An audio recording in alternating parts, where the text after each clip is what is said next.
Her screams were not just loud, they were the kind that ripped through my soul. My mother's frail hands clutched the bed rails so tightly her knuckles turned white. The heart monitor beside her went wild, the beeping rapid and frantic. The smell of antiseptic could not cover the sharp, sour stench of fear that filled the room. "Get it away from me.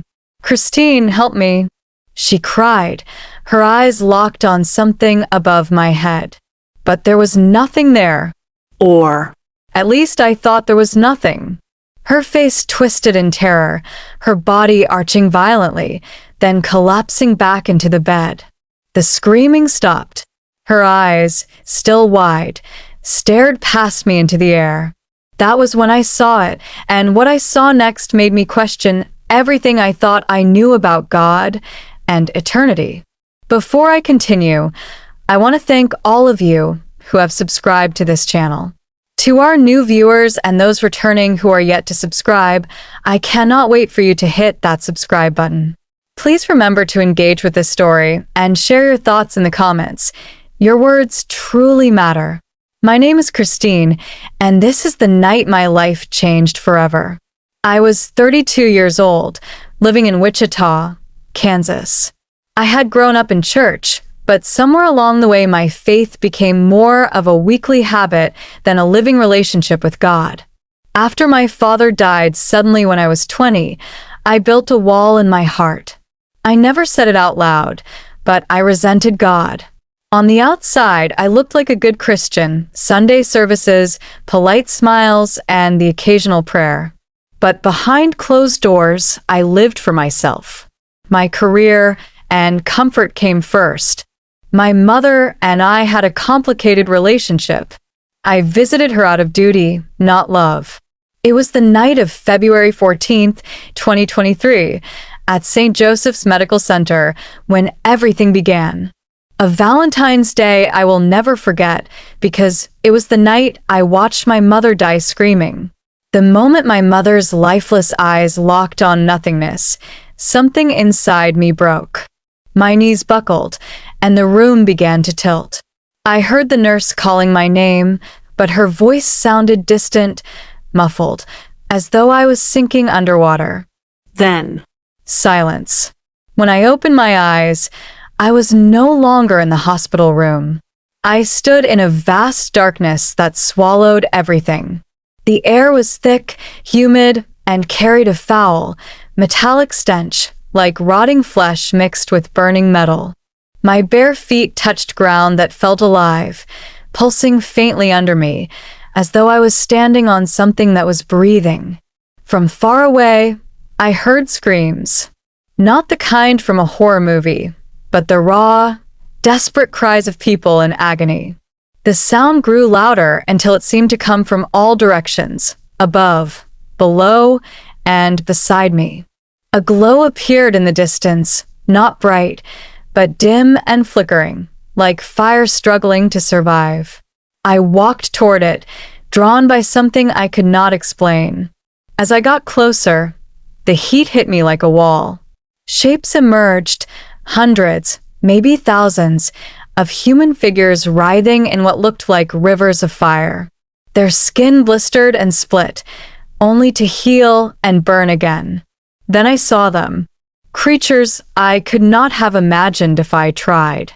Their bodies were twisted and skeletal, with skin stretched over bones like parchment.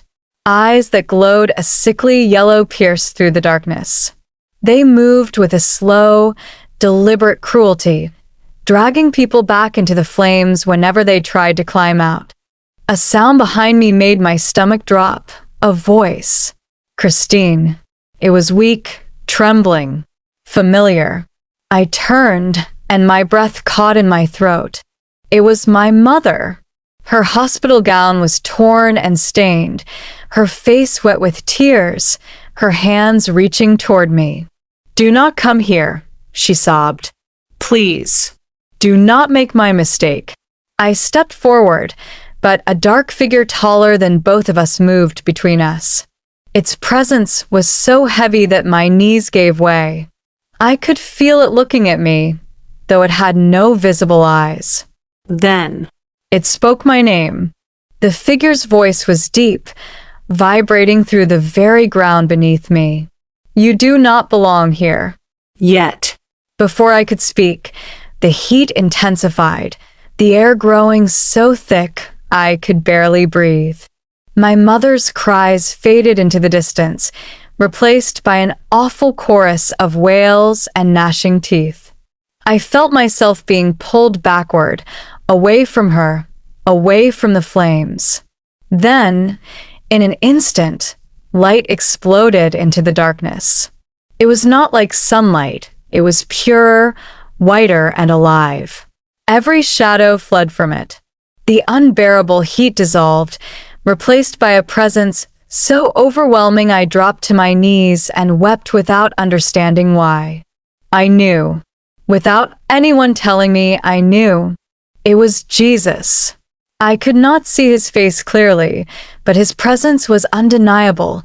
Love so fierce it exposed every hidden part of me, every lie I had lived, every selfish choice. I felt small, unworthy, and yet not rejected. Christine, his voice was gentle but carried the weight of eternity. I showed you this because the path you are walking will end where you just stood. Your time is not yet over, but it is shorter than you think. Turn to me. Leave behind the life that is killing your soul. Tears streamed down my face as I whispered, "Please, give me another chance. I do not want to end there." "You have it," he said, "but remember, you have seen what waits for the unrepentant." The light grew brighter until everything vanished in a blinding white. When my eyes opened again, I was back in the hospital room. The fluorescent lights above flickered faintly. A nurse was leaning over me, her voice trembling. "Christine, can you hear me?" My body felt heavy, my mouth dry. I looked to the side. My mother's bed was empty. They had already taken her away. The reality of her death hit me like a wave, but so did the memory of where I had just been. The heat, the screams, my mother's warning, the voice of Jesus. It was not a dream. It was not my imagination. I knew it with every fiber of my being. Over the next few days, I could not sleep without seeing those flames. Food lost its taste. Conversations felt empty. I realized my life could not go back to the way it was. I quit the toxic job that had consumed me. I cut off habits that had kept me bound in sin. I began reading my Bible daily, not out of duty, but out of hunger. I joined a small group at church and shared my testimony for the first time. Some people doubted me. Others wept. But every time I spoke, I felt the same urgency that I had felt in that place. The urgency to warn. Hell is real. Heaven is real. And one day, each of us will stand before God to give account. If this testimony shook you, do not ignore it. Give your life to Jesus today. He is the only way to heaven. John 14, verse 6. Share this video so someone you love can hear the truth about eternity. And subscribe to Testify and Thrive for more real-life testimonies every day.